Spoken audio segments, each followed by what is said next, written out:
千里之行，始于足下。A journey of 1,000 miles begins beneath the feet. We now gather in the Tao to travel the journey together.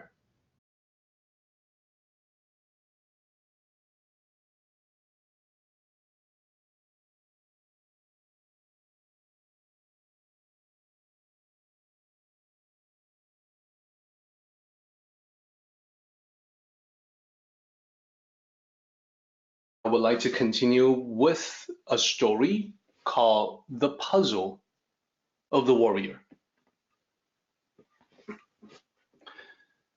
So to relate the story, I'd like to ask everyone to visualize a powerful warrior once upon a time, standing, wielding a sword, facing three people in a room.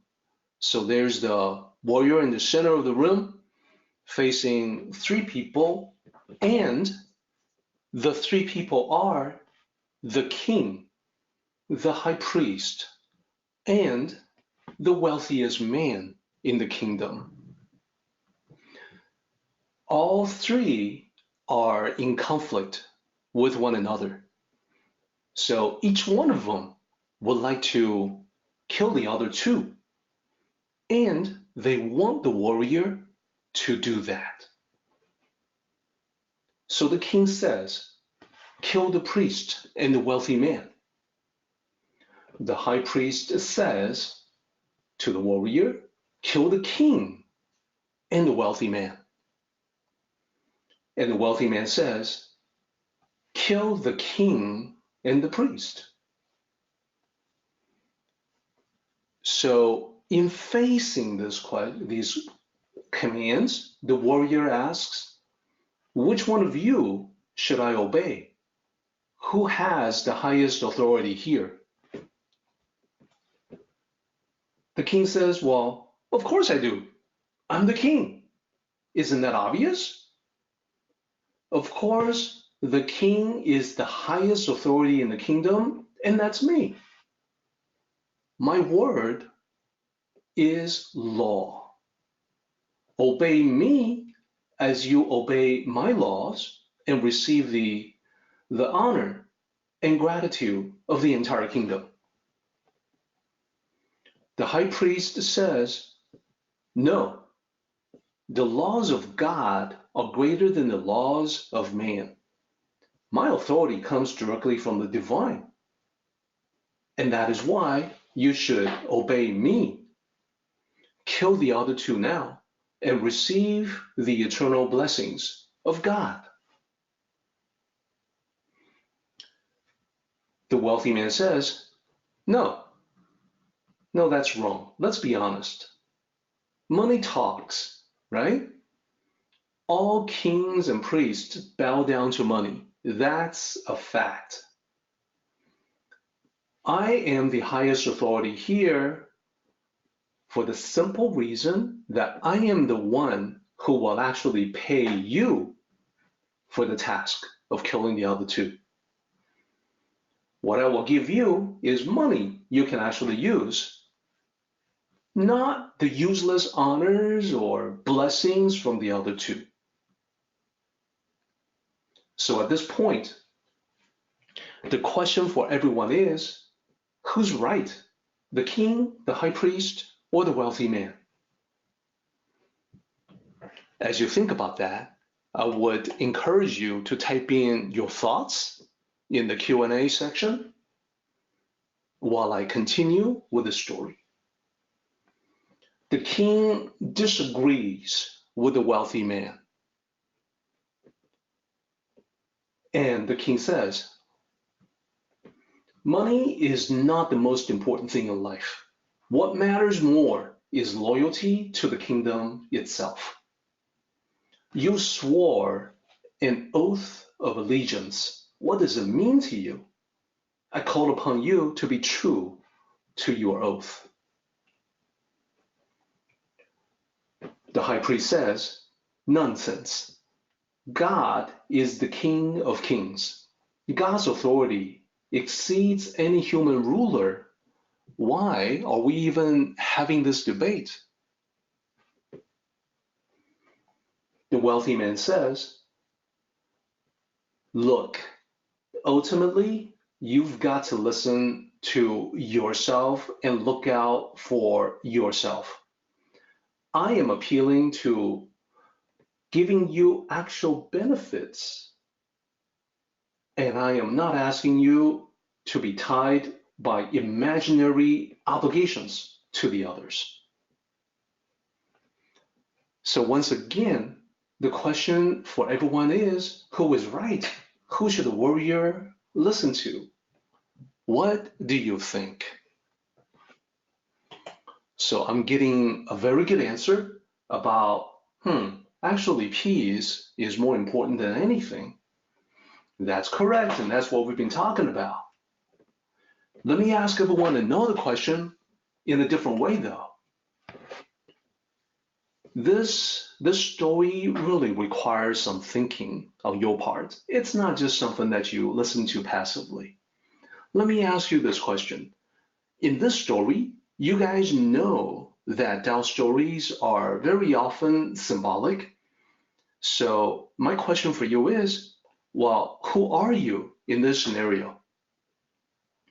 Are you the king?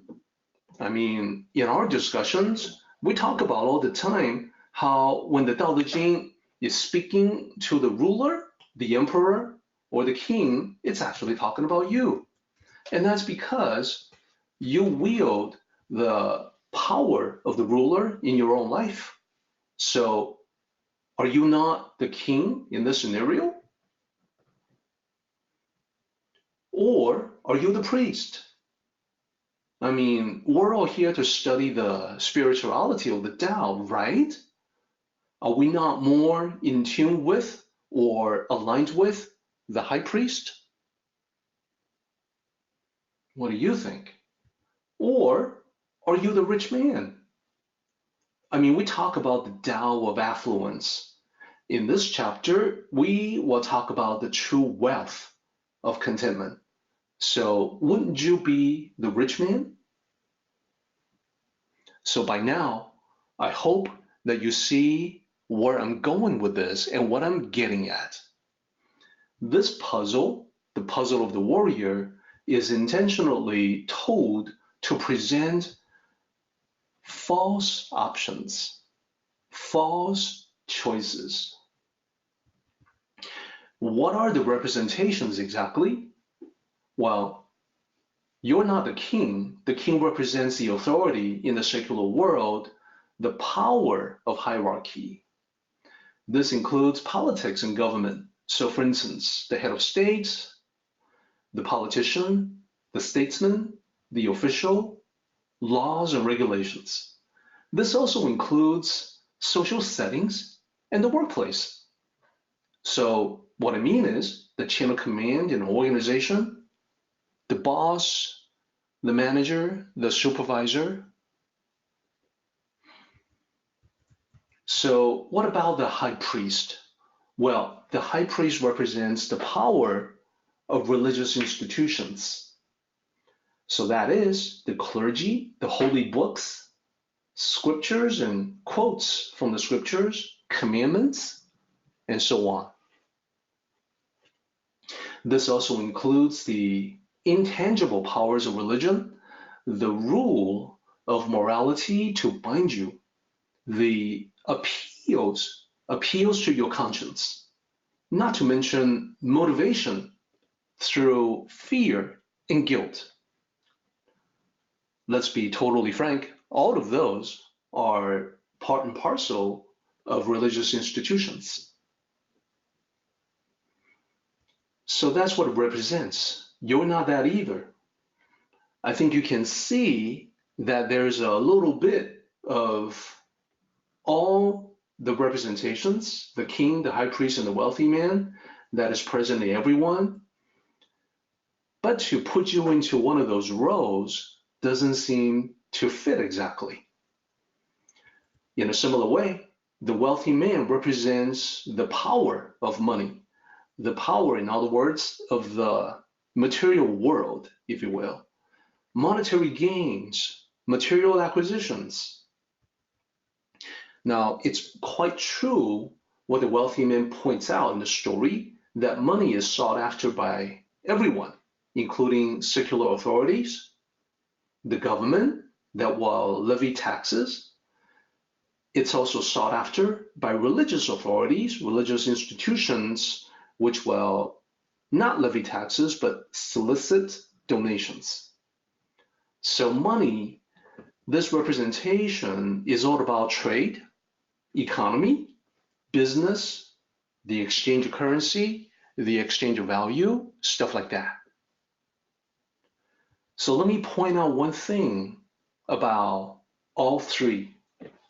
Whether it's the king representing the hierarchy, or the high priest representing religion, or the wealthy man representing money, all three are transient. All three are impermanent.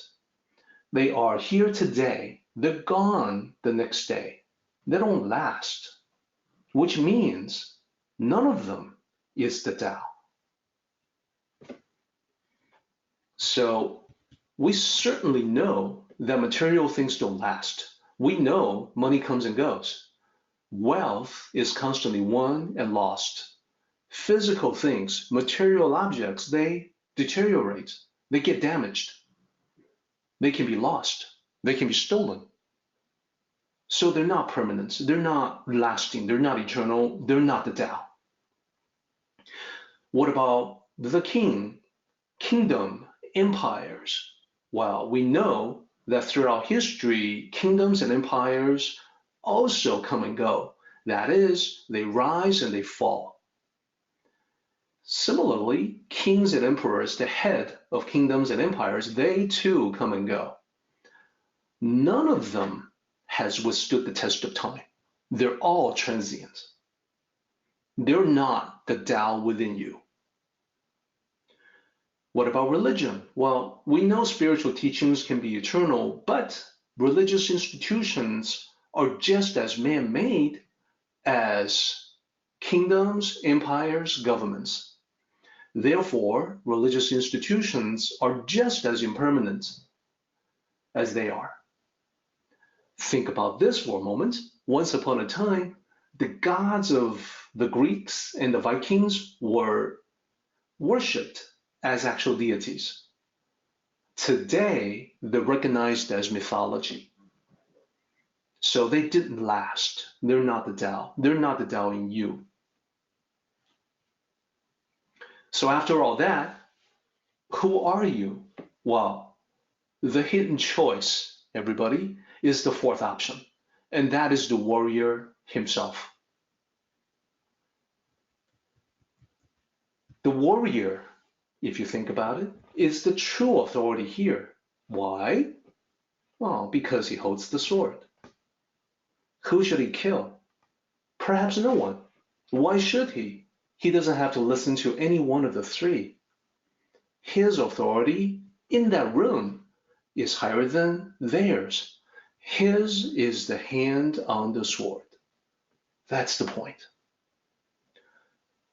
The warrior represents your true self, your highest self, your conscience. The sword represents your absolute power to decide, to take charge of your destiny, to be responsible for your choices. You're the real authority here. You're the real power here.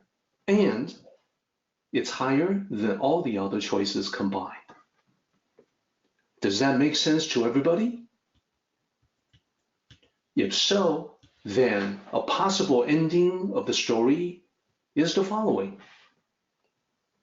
The warrior says to all three, I'm sorry, but you are all wrong. I am the one who has the highest authority here because I am the one who wields the sword.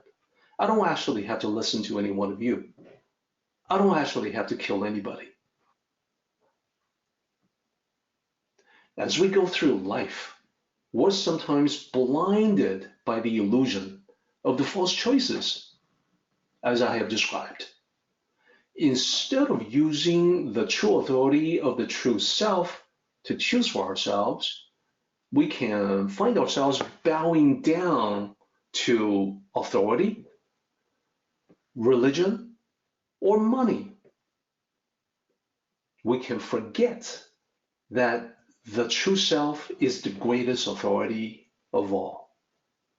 So this is why knowing yourself is so important. As 33 says, those who understand themselves are enlightened. They possess wisdom.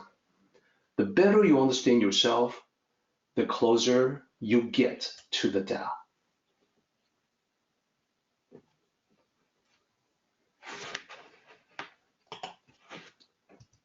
So to sum it up, remember, external power, whether it's the king or the high priest or the wealthy man, they are all illusory. They never last. The king was the secular authority, the high priest was the religious authority, and the wealthy man was material wealth. They don't last. So knowing others, the external powers, is intelligence. It's a good idea to understand all three of the above, the king, the high priest, and the wealthy man. Now, the other side of it is internal power, which is authentic and rooted or sourced in the Tao. So that's not the king or the high priest or the wealthy man, it's the warrior or your true self. And remember, the sword represents your absolute authority of self-determination. You get to use that power, you and no one else. So knowing yourself, the internal power, is enlightened. So I hope that makes sense for everyone.